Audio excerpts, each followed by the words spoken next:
Hello guys, welcome to KVP channel. ನಾನು ಆಶಿಕ್. ನಾನೀಗ ಮಾತಾಡೋಕೊಟ್ಟಿರುವಂಥದ್ದು D60 ಇಂದ ಹಿಡಿದು D57ವರೆಗೂ ಅಂದರೆ ಡೆವಿಲ್ವರೆಗೂ ಮಾತಾಡ್ತೀನಿ. ಸ್ವಲ್ಪ ಉಲ್ಟಾ ಹೋಗ್ತೀನಿ ಆಯಿತಾ, ಯಾಕೆಂದರೆ ಸ್ವಲ್ಪ ಬೇಜಾರಿಂದ ಹಿಡಿದು ಸ್ವಲ್ಪ ಖುಷಿ ವಿಷಯಕ್ಕೆ ಹೋಗೋಣ. ನಿಮ್ಗೆ ಯಾಕೆ ಬೇಜಾರಾಗುತ್ತೆ ಅಂತ ಕೂಡ ಕಂಪ್ಲೀಟಾಗಿ ಹೇಳ್ತೀನಿ. ಎಲ್ಲೂ ಕೂಡ ಸ್ಕಿಪ್ ಮಾಡದೆ ನೋಡಿ, ಯಾಕೆಂದರೆ ಒಳ್ಳೊಳ್ಳೆ ಇನ್ಫಾರ್ಮೇಷನ್ನ ನೀವು ಯೂಸ್ ಮಾಡ್ಕೊತೀರಾ. ಎಲ್ಲಾದರೂ ನೀವು ಸ್ಕಿಪ್ ಮಾಡಿದ್ರೆ ಒಳ್ಳೊಳ್ಳೆ ಇನ್ಫಾರ್ಮೇಷನ್ನ ಕಳ್ಕೊತೀರಾ. ಸೊ ಗೈಸ್, ಯಾವುದನ್ನೇ ಮಾಡಿದೆ, let's start the video. Okay, ಈಗ ಮೊದಲನೇದಾಗಿ D60 ಬಗ್ಗೆ ಜಾಸ್ತಿ ಏನು ಮಾತಾಡೋದಕ್ಕಿಲ್ಲ. ಯಾಕೆ ಅಂದರೆ ಇದು ಸೂರ್ಯ ಅವರಿಗೆ ಪ್ರಾಜೆಕ್ಟ್ ಹೋಗಬಹುದು ಅಂತ ಈ ಥರದೊಂದು ಗೆಸ್ ಮೇಲೆ ಮಾತಾಡುವಂಥ ವಿಷಯನೇ ಇರುವಂಥದ್ದು. ಕ್ಯಾಪ್ಟನ್ ಆಗಿ ಆ ರೀತಿ ಒಂದು ಸಿನಿಮಾ ತೆಗೆಯುವಂಥ ಚಾನ್ಸಸ್ D60ಯಲ್ಲೇ ಜಾಸ್ತಿ ಇರೋವಂಥದ್ದು. ಸೊ D60 ಲೈನಪ್ ಇನ್ನೂ ಡಿಸೈಡ್ ಆಗಿಲ್ಲ. ಆ್ಯಂಡ್ ಅದು ಮೋಸ್ಟ್ಲಿ ಸುಕ್ಕ ಸೂರ್ಯ ಅವರಿಗೆ ಹೋಗುವಂಥ ಪ್ರಾಜೆಕ್ಟ್ ಆಗಿರುವಂಥದ್ದು. ಯಾಕೆಂದರೆ ಅವರು D59ನ ಅವರು ಮಾಡ್ಕೊಳ್ಳೋಕ್ಕಿದ್ದಿದ್ದು, ಆದರೆ ಅದು ತರುಣ್ ಸುಧೀರ್ ಅವ್ರ ಕೈಗೋಯ್ತು. ಯಾಕೆಂದರೆ ಇದು ಡಿ ಬಾಸ್ ಅವರು ಅವರ ಮಾತಲ್ಲಿ ಹೇಳಿದರು ಇದು ನಿನಗೇನೆ ಅಂತ. ಸೊ ಅವರೇ ಹೇಳಿದ್ಮೇಲೆ ಯಾರ ಡಿಸಿಷನ್ನು ನಡೆಯಲ್ಲ. ಸೊ ಈಗ D59 ಬಗ್ಗೆ ಮಾತಾಡೋದಾದರೆ ನೋಡಿ, ಇದೊಂದು ಎಮೋಷ್ನಲ್ ಮೂವಿ ಆಗಿರುವಂಥದ್ದು. ನಾನು ಅದಕ್ಕೆ ಹಿಂದೆಯಿಂದ ಹೋಗ್ತಾ ಇದ್ದೀನಿ, ಎಮೋಷ್ನಲಿಂದ ಸ್ವಲ್ಪ ಖುಷಿ ವಿಷಯಕ್ಕೆ ಹೋಗೋಣ ಅಂತ. ಯಾಕೆಂದರೆ ಡಿ ಬಾಸ್ ಅವ್ರನ್ನ D59ನಲ್ಲಿ ಈ ಥರ ತೋರಿಸೋದೇನು ತಪ್ಪೇನಲ್ಲ. ಯಾಕೆಂದರೆ ನಮಗೆ ಗೊತ್ತು ಸಂಗೊಳ್ಳಿ ರಾಯಣ್ಣ ಈಗಲೂ ಯಾವ ರೀತಿ ಒಂದು ಇಂಪ್ಯಾಕ್ಟ್ ನಮಗೆ ಕ್ರಿಯೇಟ್ ಮಾಡಿದೆ. ಯಾಕೆ ಅಂದರೆ ಆ ಮೂವಿಲಿ ಅವರು ಲಾಸ್ಟಿಗೆ ಸಾಯ್ತಾರೆ, ವೀರ ಮರಣನ ಹೊಂದ್ತಾರೆ. ಅಂದರೆ ಕ್ರಾಂತಿವೀರ ಸಂಗೊಳ್ಳಿ ರಾಯಣ್ಣನ ಪಾಠ ಮಾಡಬೇಕಾದ್ರೆ ಅದು ಆ ರೀತಿಯೇ ಇರುತ್ತೆ. ಹಾಗೇನೆ ಇಲ್ಲೂ ಕೂಡ ಅದೇ ಈ ರೀತಿ ನಡೆಯುವಂಥದ್ದು. ಇಲ್ಲಿ ವೀರ ಸಿಂಧೂರ ಲಕ್ಷ್ಮಣ, ಅಂದರೆ ಸಿಂಧೂರ ಅನ್ನೋದೇನಿದೆ ಒಂದು ವಿಲೇಜ್ ಆಗಿರುವಂಥದ್ದು. ಮಹಾರಾಷ್ಟ್ರ ಮತ್ತು ಕರ್ನಾಟಕ ಬಾರ್ಡ್ರ್ ಆಗಿರುವಂಥದ್ದು ಸಿಂಧೂರ. ಅಲ್ಲಿ ಕನ್ನಡಿಗರು ಜಾಸ್ತಿ ಇರುವಂಥದ್ದು. ನಾನು ಇದನ್ನು ಹೇಳ್ತಿರುವಂಥದ್ದು ಲಕ್ಷ್ಮಣನ ಒಂದು ಬ್ಯಾಕ್ ಹಿಸ್ಟ್ರಿ ಬಗ್ಗೆ. ಅವರಿಗೆ 24 ಇಯರ್ಸ್ ಆಗಿತ್ತು ಅವರು ವೀರಮರಣನ ಹೊಂದಬೇಕಾದ್ರೆ. ಅದು ಸ್ನೈಪರ್ಸಲ್ಲಿ ಬ್ರಿಟಿಷ್ ಅವರು ಶೂಟ್ ಮಾಡಿರೋದು ಒಂದು ಸ್ಟಿಂಗ್ ಆಪರೇಷನ್ ಆಗಿತ್ತು. ಸ್ಟಿಂಗ್ ಆಪರೇಷನ್ ಯಾಕೆ ಹೇಳ್ತಿದ್ದೀನಿ ಅಂದರೆ ನೋಡಿ, ಅವ್ರು ಟ್ಯಾಕ್ಸ್ ಹಾಕಿರೋದವರು, ಲೂಟ್ ಮಾಡ್ತಿರೋದವರು, ಆ್ಯಂಡ್ ಅದನ್ನು ಮತ್ತೆ ಕಿತ್ಕೊಂಡು ಬಡ ಜನರಿಗೆ ಹಂಚ್ತಿರೋದು ವೀರ ಲಕ್ಷ್ಮಣ ಆಗಿರುವಂಥದ್ದು. ಆ್ಯಂಡ್ ಈ ಸಿಂಧೂರ ವಿಲೇಜ್ನ ಒಂದು ಸ್ಟೋರಿ ಆಗಿರುವಂಥದ್ದು. ಇದು ಬರೀ ಸಿಂಧೂರ ವಿಲೇಜ್ನದಲ್ಲ, ಇದೊಂದು ಫ್ರೀಡಮ್ ಫೈಟಿಂಗ್ ಆಗಿತ್ತು, ರೆವಲ್ಯೂಷನರಿ ಮೂವಿ ಆಗಿರುತ್ತೆ. ಸೊ ನಮಗೆ ಗೊತ್ತು ಡಿ ಬಾಸ್ ಅವರು ಲಾಸ್ಟಿಗೆ ಹೆಡ್ ಶಾಟ್ ಆಗಿ ಬೀಳ್ತಾರೆ.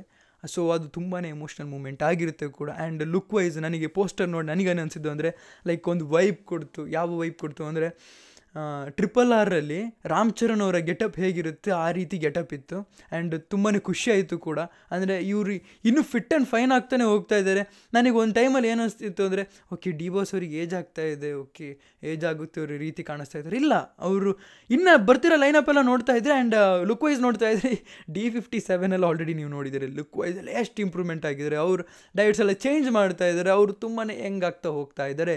ಇನ್ನು ಡಿ ಬಾಸ್ ಅವರು ರಿವರ್ಸ್ ಗೇರಲ್ಲಿ ಹಾಕಿ ಆ್ಯಂಡ್ ಟಾಪ್ ಗೇರಲ್ಲಿ ಹೋಗ್ತಾರೆ. ರಿವರ್ಸ್ ಗೇರ್ ಟಾಪ್ ಗೇರ್ ಏನೇನೋ ಮಾತಾಡ್ತೀನಿ ಅಂತ ಅಂದ್ಕೊಬೇಡಿ. ಓಕೆ, ಈಗ D58 ಬಗ್ಗೆ ಮಾತಾಡೋದಾದರೆ ನೋಡಿ, D59 ಒಂದು ಎಮೋಷ್ನಲ್ ಮೂವಿ ಆಗಿರ್ಬೋದು, ಒಂದು ರೆವಲ್ಯೂಷನರಿ ಮೂವಿ ಆಗಿರ್ಬೋದು, ಎಲ್ಲರ ಮನಸ್ಸಲ್ಲಿ ಒಂದು ಬೆಂಕಿ ತುಂಬುವಂಥ, ಗುಂಡಿಗೆಯನ್ನು ಗಟ್ಟಿ ಮಾಡುವಂಥ ಒಂದು ಮೂವಿ ಆಗಿರ್ಬೋದು. ಆದರೆ D58 ಕೂಡ ಏನು ಕಮ್ಮಿ ಇಲ್ಲ. ಯಾಕೆಂದರೆ ಇದು ಹನುಮಾನ್ನ ಪಾತ್ರ ಹೊಂದಿರುವಂಥದ್ದು. ಇಲ್ಲಿ ಏನಕ್ಕೆ ನಾನು ಇದನ್ನು ಒತ್ತಿ ಹೇಳ್ತಾಯಿದ್ದೀನಿ D58 ಅಂದರೆ, ಒಂದು ನಾನು ಮೂವಿ ಸ್ಟೋರಿ ವೈಸ್ ಹೋಗ್ತಾ ಇಲ್ಲ, ನಿಜವಾಗ್ಲೂ ಹೇಳ್ತೀನಿ, ಮೂವಿ ಸ್ಟೋರಿ ವೈಸ್ ನಾನು ಮಾತಾಡ್ತಾ ಇಲ್ಲ ಇಲ್ಲಿ. ಯಾಕೆಂದರೆ ಒಂದು KVN ಪ್ರೊಡಕ್ಷನ್ ಆಗಿರುವಂಥದ್ದು. ಯಾವುದೇ ಕಾರಣಕ್ಕೂ ಕುರುಕ್ಷೇತ್ರ ಥರ ಸಿನಿಮ್ಯಾಟೋಗ್ರಫಿ ಇಡಲ್ಲ. ನೀವು ಬೈದರೂ ಪರವಾಗಿಲ್ಲ, ನನಗೆ ಎಷ್ಟೇ ಕಮೆಂಟ್ ಸೆಕ್ಷನ್ ಹೆಂಗೆ ಬೈರಿ. ಡಿ ಬಾಸ್ ಅವ್ರ ಪಾತ್ರ ಚೆನ್ನಾಗಿ ಮಾಡಿದ್ದಾರೆ ಬಿಟ್ಟರೆ ಅಲ್ಲಿ. ಹಾಗೇನೆ ಇವರು ಕೂಡ ಚೆನ್ನಾಗಿ ಮಾಡಿದರು, ನಮ್ಮ ನಿಖಿಲ್ ಗೌಡ ಅವರು ಕೂಡ ಅವ್ರ ಪಾತ್ರನ ಚೆನ್ನಾಗಿ ಮಾಡಿದರು. ಆದರೆ ಸಿನಿಮ್ಯಾಟೋಗ್ರಫಿ ಕೆಟ್ಟದಾಗಿತ್ತು. ಯಾಕೆ ಅಂದರೆ ಇದೆಲ್ಲ ಫಿಲ್ಮ್ ಡಿಸ್ಟ್ರಿಬ್ಯೂಟರ್ಸ್ ಆಗಲಿ ಮೇಕರ್ಸ್ದ ಪ್ರಾಬ್ಲಮ್ ಆಗಿರುವಂಥದ್ದು. ಆ ಪ್ರಾಬ್ಲಮ್ ಇಲ್ಲಿ ಬರೋಲ್ಲ. ಯಾಕೆಂದರೆ ಇಲ್ಲಿ KVN ಪ್ರೊಡಕ್ಷನ್ ಇದೆ. ಹಾಗೇನೆ ಪ್ರೇಮ್ ಅವರು ಇದು ಇಳಿದಿದ್ದಾರೆ. ಬಾಹುಬಲಿಗಿಂತ ನೆಕ್ಸ್ಟ್ ಲೆವೆಲ್ ಏನು ತೋರ್ಸೋಕೊಟ್ಟಿದ್ದಾರೆ ಅಂತ ನಾನು ನಿಮಗೆ ಹೇಳ್ತೀನಿ. ಏನು ಬಾಹುಬಲಿಗಿಂತ ನೆಕ್ಸ್ಟ್ ಲೆವೆಲ್ ಹೋದರೆ ಯಾವ ರೀತಿ ಇರುತ್ತೆ ಅಂತ ಅದು D58 ಪ್ರೂವ್ ಮಾಡ್ತಾರೆ. ಸೊ ಆ ಒಂದು ತಲೆ ಮೇಲೆ ಹಿಡ್ಕೊಂಡೆ ಅವತ್ತು ಅಷ್ಟೊಂದೆಲ್ಲ KVN ಕೊಲ್ಯಾಬ್ರೇಷನ್ ಎಲ್ಲ ಮಾಡಿಕೊಂಡು ದೊಡ್ಡದಾಗಿ ಫೋಟೋ ಎಲ್ಲ ತೆಗೆದಿರೋದು. ಯಾಕೆಂದರೆ ಅವ್ರಿಗೆ ಆ ಪ್ರಾಜೆಕ್ಟ್ ಮೇಲೆ ನಂಬಿಕೆ ಇರೋದ್ರಿಂದ. ಸೊ ಇದಕ್ಕೆ ನಿಮಗೆ ಅರ್ಥ ಆಗಿರುತ್ತೆ ನಾನು ಯಾವುದ್ರ ಬಗ್ಗೆ ಈ ಥರ ಎಲ್ಲ ಮಾತಾಡ್ತೀನಿ ಅಂತ. ಆ್ಯಂಡ್ ಟೈಟಲ್ ಅಂತೂ ನಾರ್ಮಲಾಗಿ ಇಡೋಕ್ಕೆ ಹೋಗಲ್ಲ. ಯಾಕೆಂದರೆ ಈಗ ತುಂಬಾ ಹನುಮಾನ್ ಆಂಜನೇಯ ಅಂತ ಈ ಥರ ತುಂಬಾ ಟೈಟಲ್ ಬಂದಾಗಿದೆ. ಸೊ ಯುನೀಕ್ ಟೈಟಲಿಗೆ ಹುಡುಕ್ತಿದ್ದಾರೆ ಅಂತಲೇ ನನ್ನ ಅನಿಸಿಕೆ ಆಗಿರುವಂಥದ್ದು. ಆ್ಯಂಡ್ BGM ಗುರು ಏನು BGM ಕೊಟ್ಟಿದ್ದಾರೆ. ಆ್ಯಂಡ್ ನಾನು ಎಕ್ಸ್ಪೆಕ್ಟ್ ಮಾಡ್ತಾಯಿದ್ದೀನಿ ಏನು ಗೊತ್ತಾ, ನೀವು ಹಳೆ ಕಾಲದ್ದೇ ಮೂವಿ ಮಾಡ್ತಿರ್ತೀರ, ಮೈಥಾಲಜಿಕಲ್ ಮೂವಿನೇ ಮಾಡ್ತಿರ್ತೀರ. ಹಾಗಂತ ಹೇಳ್ಬಿಟ್ಟು BGM ಮೈಥಾಲಜಿಕಲ್ ಟೈಪಲ್ಲೇ ಇರಬೇಕು ಅಂತ ಏನಿಲ್ಲ, ಓಲ್ಡ್ ಟೈಪೇ ಇರಬೇಕು ಅಂತ ಏನಿಲ್ಲ. ಅದು ಇಲ್ಲಿ ಚೇಂಜ್ ಮಾಡಿದ್ದಾರೆ. ನನಗೆ ತುಂಬಾ ಇಷ್ಟ ಆಯಿತು. ಯಾಕೆಂದರೆ ಡಿ ಬಾಸ್ ಅವರ ಲೆವೆಲ್ ಏನಿದೆ ಅದನ್ನು ತೋರಿಸ್ಬೇಕು ಅಂದರೆ ನೀವು BGMಲ್ಲೇ ತೋರ್ಸೋಕ್ಕಾಗುವಂಥದ್ದು. ಆ್ಯಂಡ್ ಅದನ್ನು ಆ ಒಂದು ಕಟ್ಟೋಟಿಗೆ BGM ಕೊಟ್ಟಾಗಲೇ ಆ ಒಂದು ಕಟ್ಟೋಟಿಗೆ ಒಂದು ವ್ಯಾಲ್ಯೂ ಗೊತ್ತಾಗುವಂಥದ್ದು. ಆ್ಯಂಡ್ ನೀವು ಅದನ್ನು ಕೊಡ್ತಾ ಇರಲಿಲ್ಲ. ನೀವಂದರೆ ಕರ್ನಾಟಕ ಜನರಲ್ಲಿ ನಾನು ಎಲ್ಲರಿಗೂ ಬ್ಲೇಮ್ ಮಾಡ್ತೀನಿ, ಫ್ಯಾನ್ಸಿಗೂ ಸಮೇತ ನಿಮಗೂ ಸೇರಿಸೇ ಹೇಳ್ತಿರೋವಂಥದ್ದು, ನನಗೂ ಸೇರಿಸಿ. ಹಾಗೆಯೇ ಈಗ D57 ಬಗ್ಗೆ ಮಾತಾಡೋದಾದರೆ ನಾನು ಆಲ್ರೆಡಿ ತುಂಬ ಮಾತಾಡಿದ್ದೀನಿ, ತುಂಬ ಅನ್ನಿಸ್ಲಿಲ್ಲ, ಆದರೂ ಕೂಡ ನನಗೆ ಇನ್ನೂ ಮಾತಾಡಬೇಕು ಅಂತಿದ್ದೆ. ಆದರೆ ಕೆಲವ್ರು ಕ್ವಶನ್ ಇತ್ತು, ಗುರು ಮೋಕೋಬಾಟ್ ಅಂದರೆ ಏನು ಅಂತ. ನಾನು ಹೇಳ್ತಾ ಇದ್ದೀನಿ ಅದು ರೋಬೋಟಿಕ್ ಮೂಮೆಂಟ್ಸ್ ಇರುತ್ತೆ ಹಾಗೆ ಹೇಗೆ ಅಂತ, ಆದರೆ ಇಲ್ಲಿ ನಿಮಗೆ ಅದರ ರಿಲೇಟಬಲ್ ವೀಡಿಯೋಸ್ ತೋರಿಸಿ ನಿಮಗೆ ಅರ್ಥ ಮಾಡಿಸಿದ್ರೆ ಇನ್ನೂ ಚೆನ್ನಾಗಿರುತ್ತೆ ಅಂತ ಅಂದ್ಕೊಂಡೆ. ಈಗ ಈ ವಿಡಿಯೋನ ನೀವು ನೋಡ್ತಿದ್ದೀರಲ್ಲ, ಈ ಸ್ಕ್ರೀನ್ ಮೇಲೆ ಏನು ಪ್ರೆಸೆನ್ಸ್ ಆಗ್ತಿದೆಯಲ್ಲ, ಇದು ಮೋಕೋಬಾಟ್ನ ಮೂಮೆಂಟ್ ಆಗಿರುವಂಥದ್ದು. ಪ್ರೀ ಪ್ರೋಗ್ರಾಮ್ಡ್ ಇರುತ್ತೆ, ಫಸ್ಟಿಗೆ ಪ್ರೋಗ್ರಾಮ್ ಮಾಡಿರ್ತಾರೆ ಯಾವ ಕಡೆ ಮೂಮೆಂಟ್ ಇರಬೇಕು ಅಂತ. ಸೊ ಆ ರೀತಿ ಆ್ಯಕ್ಟರ್ಸ್ ಕೂಡ ರೆಡಿಯಾಗಿರಬೇಕು, ಅಂದರೆ ಆ ರೀತಿ ಮೂಮೆಂಟಿಗೆ ರೆಡಿಯಾಗಿರಬೇಕು.